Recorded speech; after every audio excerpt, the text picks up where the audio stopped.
Olá, boa noite. Hoje o TVU Notícias mostra a polêmica da devolução de crianças nos orfanatos. Casais que entram no processo de adoção, mas desistem do projeto de ter o filho do coração. Tem também o comportamento das grávidas diante da alta incidência de Zika vírus e dengue. A construção da nova unidade do Hospital do Câncer de Uberlândia, no bairro Umuarama. A nova obra está em andamento, mas depende de doações da comunidade. E para você que sente cansaço mental, insônia, oscilações de humor por causa do trabalho, cuidado porque você pode estar com esgotamento profissional. Sabe do que se trata? Então fique ligado que o TVU Notícias conversa com um especialista no assunto e esclarece mais a respeito.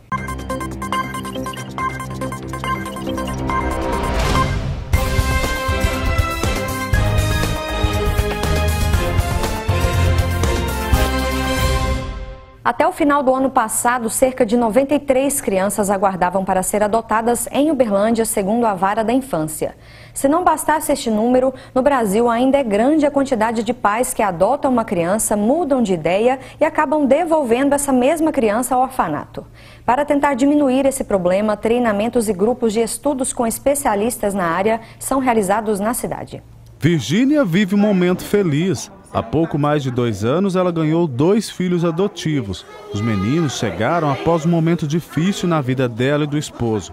Eles tiveram um casal de filhos que morreu pouco tempo depois do nascimento. Toda a nossa família, graças a Deus, aceitou muito bem a ideia da adoção, porque também tinha passado conosco pelo sofrimento das gestações, né? E os meninos também são muito receptivos, são muito alegres. Eles não tiveram nenhum problema de adaptação. Eles têm coisas comuns de criança. Segundo ela, a chegada das crianças mudou a sua vida. Não tem jeito de imaginar sem eles. Eles são parte da minha vida, eles são a minha vida hoje, né? Ser mãe, para mim, foi uma escolha.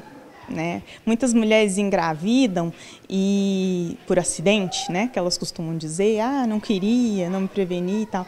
Para mim não, para mim ser mãe foi decisão. Nós tivemos a decisão de ser pais, nós escolhemos ser pais, nós buscamos ser pais. E a gente não imagina a vida sem eles. A nossa vida hoje é eles, é em função deles. A nossa vida foi toda adaptada para eles. Bem, como a gente viu, Rafael e Samuel vivem muito bem aqui na casa da Virgínia. Eles brincam, andam de bicicleta, brincam com esses brinquedos aqui. Enfim, tem uma vida muito feliz. Mas a realidade dos 2 meninos não é a mesma de muitas crianças que estão para adoção. Até o final do ano passado, cerca de 93 crianças aguardavam para serem adotadas em Uberlândia, segundo a Vara da Infância. Se não bastasse esse número, no Brasil ainda é grande a quantidade de pais que adotam um filho e depois mudam de ideia. Muitas pessoas, às vezes, adotam num ímpeto de tampar um buraco, de trazer de curar uma ferida de alguma espécie com relação a uma impossibilidade de se ter filhos, de gerar filhos biológicos. E aí, quando isso não é bem trabalhado, muitos pais ou muitos adotantes vão em busca de um filho ideal, aquele filho que ele sempre sonhou. E quando chega uma pessoa real para se conviver, para se estabelecer um vínculo, para se amar, às vezes não se encaixa nesse ideal e se frustram. Aos pais, mais uma ferida também na infertilidade. Porque é como se eu fui infértil biologicamente e agora eu sou infértil afetivamente. Eu não consegui amar uma outra criança. Pensando em discutir o assunto, a ONG Pontes de Amor, instituição que apoia a adoção e a convivência familiar, promove grupos de estudos. São temáticas voltadas dentro da adoção, né, que vai passar pelo tema da devolução, muito na tentativa, na busca de aprofundar sobre as motivações equivocadas, sobre o que gera na criança quando ela é devolvida, quais os aspectos emocionais que são envolvidos, quais os aspectos emocionais envolvidos com os pais que se frustram e que devolvem, quais os aspectos jurídicos nessa devolução. Então, é um tema que vai ser abordado de uma forma acadêmica e profunda, junto com teorias mesmo, junto a essas pessoas participantes do grupo de estudo. E quem já passou pela grata experiência de ter 2 filhos do coração, deixa uma dica para os futuros papais adotivos. Tire todos os preconceitos que você tiver, sabe, de você antes. Abra sua mente. Pense que qualquer criança ou adolescente precisa de pai e mãe. Estar disposto à adoção é estar disposto a amar. desde que você tenha disponibilidade para amar, o resto, tudo se encaixa, tudo vai acontecendo naturalmente.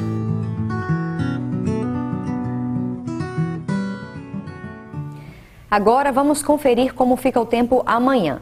Em Uberlândia, mínima de 23 e máxima de 30 graus, com previsão de tempo nublado e pancadas de chuva à tarde. Veja no mapa o tempo em outras cidades.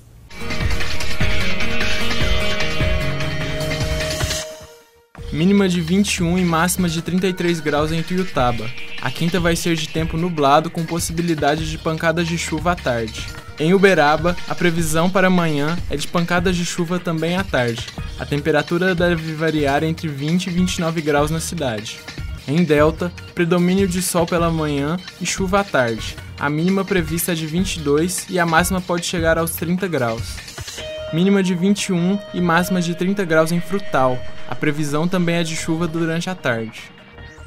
O alerta contra a dengue, febre, chikungunya e zika vírus motiva ações preventivas e cuidados específicos para não atrair o mosquito transmissor. Diante deste cenário, mulheres grávidas se protegem como podem dos riscos de uma infecção. Duda é só alegria. Oi, gente, eu tenho uma irmãzinha. A mãe dela está curtindo a segunda gravidez. Mesmo com toda a ansiedade, a comerciante tenta se manter tranquila. Além de todas as complicações que a mulher gestante pode se preocupar, ela ainda tem que se preocupar ainda com esse zika. Já bem mais preocupada está esta mamãe de primeira viagem. Ela não quer saber de mosquito em casa. Por enquanto, plantas só artificiais. Nas janelas, proteção contra a entrada de insetos e repelente para todo lado.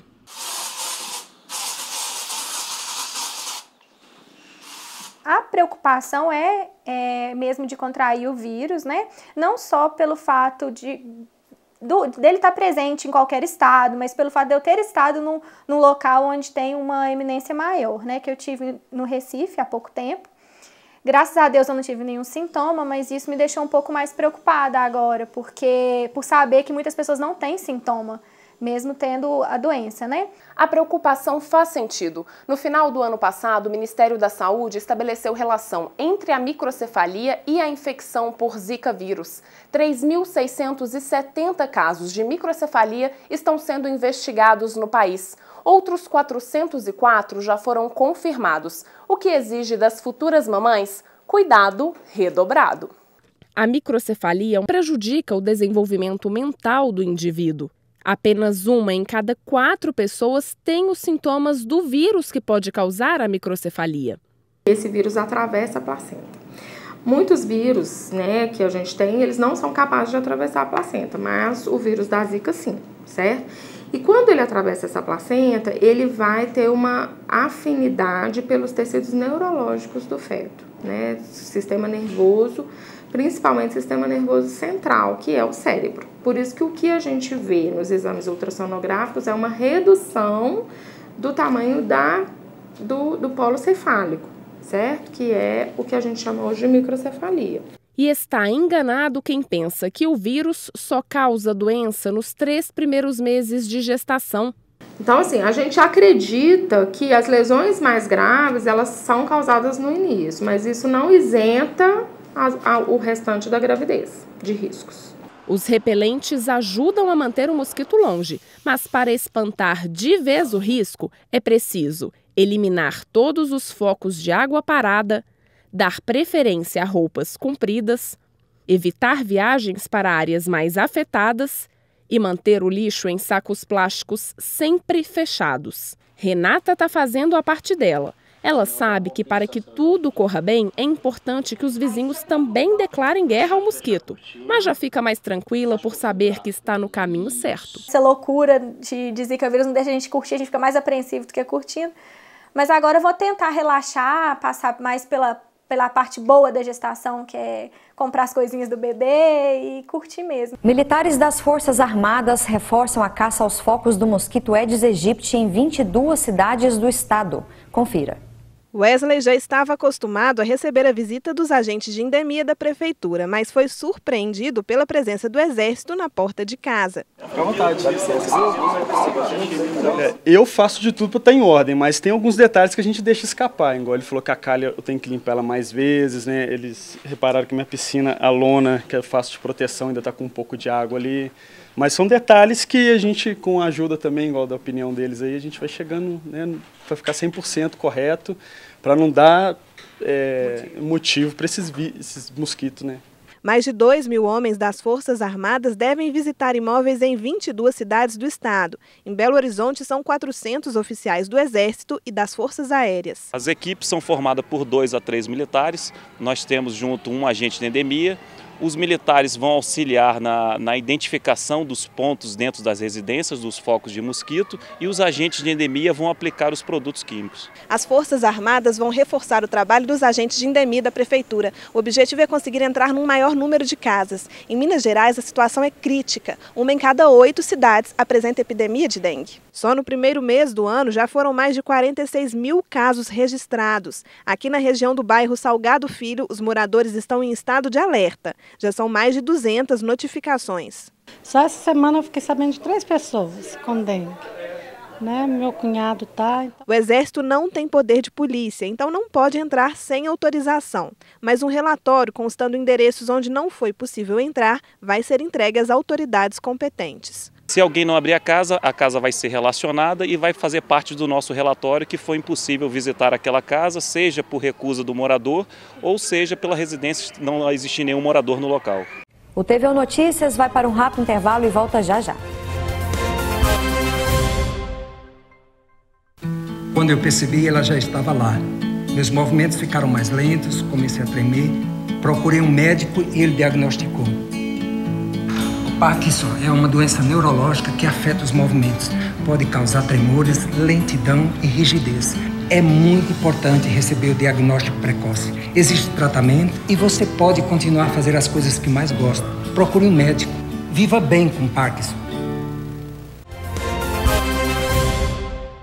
Em Uberlândia, a nova unidade do Hospital do Câncer está em construção no bairro Umuarama. A obra, que tem como base a sustentabilidade, depende de recursos e doações da comunidade para ser concluída. Terreno em obras e trabalho intenso para todo lado. A construção da unidade 2 do Hospital do Câncer de Uberlândia faz a equipe pegar pesado para garantir que o projeto saia do papel. O terreno de quase 10.000 metros quadrados, cedido pela Prefeitura, fica no bairro Umuarama e em breve deve se tornar um centro para estudos e tratamento de pacientes em diversas fases da doença. A ação do Núcleo de Prevenção e Pesquisa do Câncer, no PEC, vai ampliar os serviços de cuidados paliativos, humanização e estudos sobre o câncer. Nós teremos aqui refeitório, teremos fisioterapia, teremos biblioteca, teremos sala de ginástica, sala de repouso e os apartamentos de internação. Então essa primeira unidade, ela complementa o tratamento que é feito hoje no Hospital do Câncer, que é uma unidade de 1.500 metros quadrados, que é a nossa prioridade maior. Questões ambientais foram levadas em conta na construção da nova unidade, como um ecoponto para o descarte seguro de resíduos e ainda placas fotovoltaicas na geração de energia local. Orçada em 15 milhões de reais, a obra deve ser concluída em 18 meses e conta com doações e a ajuda de toda a sociedade. Para tudo ficar pronto dentro do prazo pré-estabelecido, quem trabalha aqui não mede esforços. A gente fica muito satisfeito de estar colaborando e ajudando a população aqui da região, que vai precisar disso aí. Estão abertas as inscrições dos cursos para o Programa de Atividade Física, Saúde e Qualidade de Vida para a Terceira Idade, a FRID. E quem vai nos falar mais sobre isso é Felipe Miranda, que faz parte da comissão organizadora. Boa noite, Felipe. Boa noite. Muito obrigada pela presença aqui no TVU Notícias. É promovido pela Faculdade de Medicina e pela Faculdade de Educação Física. Esclarece pra gente. Isso, é um programa, né? Ele é coordenado pela professora Karina. É promovido pela Faculdade de Medicina e pela Faculdade de Educação Física pelo programa AFRID. e em parceria também com o Instituto de Ciências Biomédicas, né, o IQBIM.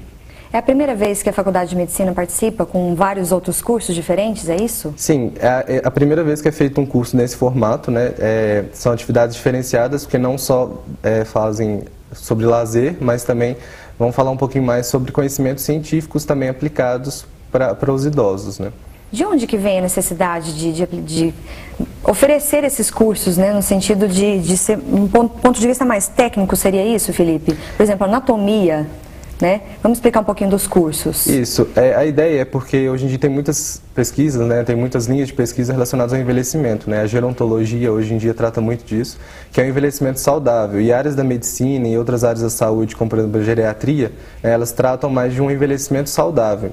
Então, a ideia é trazer conhecimento científico relacionado ao corpo humano, né, com as aulas de anatomia, também oficinas, por exemplo, de massagem, algumas outras oficinas que os idosos podem aplicar ao seu dia a dia para que eles consigam ter um envelhecimento saudável, né, que com esse curso, que dura 8 meses, eles ao final do curso eles vão ter esse acesso a esse conhecimento e serem promotores desse envelhecimento saudável para a sociedade. São quantas vagas ofertadas para quem está assistindo e quer participar? Como é que funciona o processo, Felipe? Então, são 100 vagas, né, por ordem de inscrição mesmo, as inscrições são gratuitas. Ela é feita lá no campus do Moarama, no Laboratório de Cirurgia Experimental da Faculdade de Medicina, né, no bloco 4B. Somente o preenchimento de uma ficha, né, de inscrição, e o participante ele necessita levar duas cópias, né, do RG e do CPF, mais um comprovante de endereço e 2 fotos 3x4. Aí ele vai fazer a inscrição, vai preencher lá a ficha de inscrição e vai entrar para o curso, né, limitando a 100 vagas. Quando atingir 100 vagas, a gente encerra as inscrições. Agora, ainda falando da motivação desses cursos, é mesmo um desconhecimento por parte do público do processo de envelhecimento, porque isso é cada vez mais importante de ser discutido, Felipe? Isso, cada vez é mais importante, principalmente pelo envelhecimento da população brasileira em geral, né? Como a gente vê, a população brasileira ela tem a tendência ainda mais de envelhecer. E a gente vê no desenrolar, né, desse processo de envelhecimento, o aumento, por exemplo, das doenças neurodegenerativas. E muitas das vezes essas doenças, elas podem ser prevenidas, elas podem, se o idoso, se essa população tiver um acesso maior à informação, a conhecimento científico, ele consegue melhorar, ele consegue envelhecer saudável, fazer outras atividades, né? E isso é importante. E ao mesmo tempo também capacita eles para fazer algumas outras atividades, como até oficinas de informática, que eles vão poder ter acesso, né? Eles vão poder fazer outras oficinas de dança, de teatro também, até mesmo com o objetivo de desenvolver a habilidade social também, né? De interagir com outras pessoas da mesma idade, né? Para que eles aumentem o ciclo. Né? Envelhecer bem. Qualidade de vida, né? E tem certificado para os idosos que participarem, né, Felipe? Sim, a ideia é que ao final dos 8 meses de curso vai ser feita uma cerimônia de colação mesmo, que eles vão receber o certificado, eles vão vestir a beca, né? Que eles vão formar, né, nesse curso dos 8 meses, fazer uma cerimônia, tudo. Agora, para finalizar, então, vamos reforçar onde podem ser feitas as inscrições, Felipe. Lembrando que é a partir dos 50 anos de idade, né? Para poder participar. Isso, a partir dos 50 anos de idade.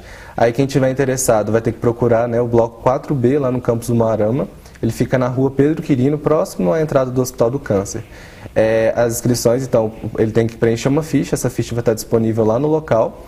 Tem que levar 2 cópias do documento de identidade e CPF, um comprovante de endereço e 2 fotos 3x4.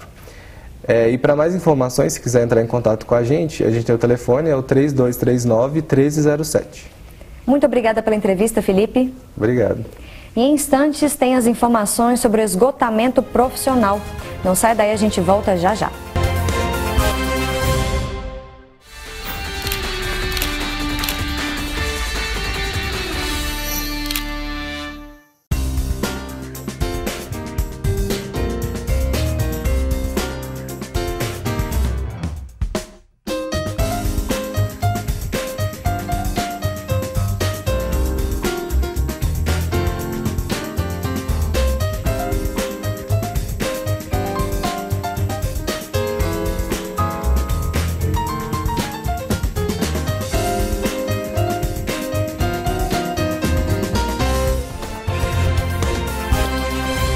Bom, agora nós vamos falar de saúde. O assunto é qualidade de vida no trabalho. Competitividade, cobrança, metas a cumprir, pouco tempo, tudo isso pode causar o esgotamento profissional, também conhecido como síndrome de burnout. Vamos saber mais sobre isso com a psicóloga especialista em controle do estresse, Rosália Moreira. Boa noite, Rosália. Boa noite, Daniela. Muito obrigada novamente pela presença aqui no TV Notícias. Imagina, eu agradeço. A gente pode considerar o estresse como o mal do século? Sim, com certeza. Quando ele deveria ser usado a nosso favor, né? Infelizmente, quando não controlado, quando não bem administrado, acaba se tornando um vilão. E isso no trabalho traz problemas graves, tanto para o colaborador quanto para a própria empresa, né? Que vai estar diminuindo produtividade, a própria assiduidade desse funcionário. De uma forma geral, vamos esclarecer para quem está assistindo o que é a síndrome de burnout, também conhecido como esgotamento profissional. Isso. Bom, traduzindo, né, o termo burnout seria exatamente a questão de uma queima por completo. O que seria isso? A queima da energia. Exatamente essa energia, esse vigor que você teria para trabalhar, para colocar em prática a sua atividade. Né? Então, esse esgotamento mesmo, essa estafa, essa fadiga, um cansaço físico, aquela falta de energia para estar atuando. Tem vários estágios para se chegar ao esgotamento profissional, Rosália? Sim, e na verdade assim, o ideal é que se fizesse o diagnóstico com um profissional especializado. Mas assim, se fosse para a gente resumir, alguns artigos, alguns estudos dividem aí em várias fases, mas a gente pode resumir basicamente em 3 eixos. Tá? Que seria o primeiro, exatamente esse cansaço, que não há nada que se faça que diminua. Dormir então o esgotamento não ajuda. Exercício físico não ajuda. Não, e normalmente esse cansaço ele vem em dias úteis, quando você está indo trabalhar. Em casa, está tranquilo, agora está na hora de trabalhar, você vai sentir esse cansaço. O segundo eixo seria um distanciamento, uma despersonalização mesmo, de você com a sua identificação com o trabalho, com a sua atividade. E por último, a questão da falta de motivação mesmo. Então você não começa a se identificar mais com o que você faz e começa a desinteressar. Né? Então um desinteresse total pelo que você faz, falta de vontade de continuar trabalhando naquele local, com aquela função, com aquelas pessoas. Agora, isso é um problema muito sério, né, Rosália? A gente vê casos aí de... É muito comum esse problema hoje em dia, né? O que fazer nesse sentido? Como observar se você já está começando com essa síndrome de burnout? Sim, é ficar atento aos primeiros sintomas, né? Então, assim, na psicologia, por exemplo, o que a gente faria para estar auxiliando nisso aí? Teria até algumas dicas. Teria primeiro um treino de assertividade mesmo, que basicamente seria o quê? Aprender a dizer não, né? Porque às vezes as pessoas absorvem tantas funções, tantas coisas que elas poderiam simplesmente não centralizar, né? Poder dividir com alguém e simplesmente respeitar o limite dela. Não posso fazer. Uma outra questão é estar identificando também, dá para eu mudar de atividade? Né? Ou o que eu posso fazer para poder interagir de uma maneira mais positiva com as pessoas que estão envolvidas nesse processo.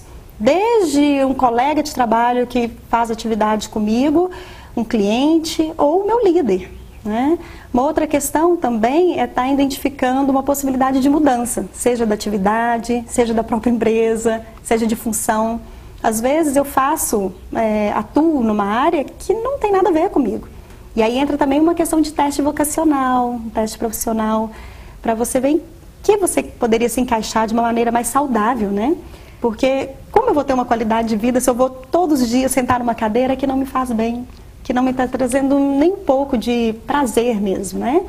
Uma outra questão seria também um treino de habilidades sociais, porque para melhorar um pouco essa interação, não só pessoal, mas a interação profissional mesmo, que tem pessoas que têm uma certa dificuldade ou por timidez. Quais os sintomas, então, da síndrome de burnout, Rosália? Tá. Basicamente, enxaqueca, dor de cabeça, azia, gastrite, um desgaste, uma fadiga. Desânimo, desmotivação. Às vezes pode ser o contrário, Rosália, a pessoa não quer sair do trabalho, fica trabalhando o dia todo. Pode ser nesse sentido também? Pode, porque acaba sendo até uma forma da pessoa não saber lidar, a falta de habilidade. Né? Ela já está tão habituada com aquilo ali, porque a gente tem a questão do vício. Então, mesmo que não te faz bem, te faz falta, né? Você esquece do lazer para ficar no trabalho, seria isso também? E assim, a síndrome de burnout seria exatamente isso, né? Você não ter mais tempo para você. a questão de você ter uma hora de lazer, um tempo para você mesmo, de relaxamento, né? Que não é para o trabalho, isso vai aumentar a sua produtividade, mas vai aumentar também o seu bem-estar, né? A sua qualidade de vida. Então, o exercício físico, por isso que tantas empresas hoje, não só lá fora como no Brasil, já estão investindo né, em atividades laborais para estar auxiliando mesmo. Dor no estômago. Dor no estômago, dor de barriga, inclusive disfunção intestinal. Também. Né? Não só gastros, mas intestinais, lapsos de memórias. Então, assim, a pessoa começa a ter dificuldade de desempenhar atividades do dia a dia. E aí o cansaço mental interfere diretamente na produtividade da empresa, né? Diretamente. E cabe não só ao empregado, mas também à empresa criar atividades, programas que Sim, ferramentas, estratégias que na possam qualidade auxiliar. de vida, né? Isso, porque a empresa tem a ganhar com isso também. A partir do momento que o funcionário, o colaborador tem uma qualidade de vida maior, ele também vai ter mais disposição, ele também vai ter uma criatividade maior, uma vontade, uma motivação maior para estar desempenhando determinada função. Agora, uma questão interessante, Daniela, foi feita uma pesquisa que, assim como o estresse, independente seja ele na vida da pessoa, nas relações sociais, mas também na síndrome de burnout, ela tem uma incidência maior em mulheres.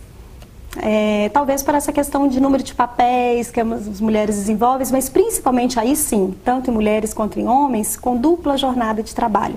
Então aí a gente volta a falar sobre essa questão da qualidade de vida. Se eu trabalho o dia inteiro, eu não tenho tempo para mim, eu não tenho tempo para uma hora de lazer, para pensar naquilo que me faz bem, como que eu posso estar desempenhando essa função de uma maneira que seja realmente saudável? Tanto para mim enquanto pessoa, quanto para a empresa, né? E também tem a questão do tipo de função que pode também estar levando a pessoa... Exatamente, algumas profissões de risco, né? É difícil a gente determinar, tá? Limitar, claro, porque hoje em dia, infelizmente, isso pode acontecer em qualquer profissão, em qualquer lugar. Mas hoje, principalmente, há uma incidência maior em funcionários que têm maior ligação com pessoas. Então, professores, enfermeiros, cuidadores em geral... Tem essa questão por isso, de estar olhando para dentro, esse autoconhecimento, ele só tem a ajudar mesmo. Agora, a pessoa que chega no limite, né, síndrome de burnout, digamos que é o limite, né, Sim. Rosália, ela pode requerer o afastamento da empresa, como fazer o diagnóstico? A solução é o afastamento da empresa mesmo? A solução, na verdade, é essa pessoa procurar um profissional especializado que possa auxiliá-la.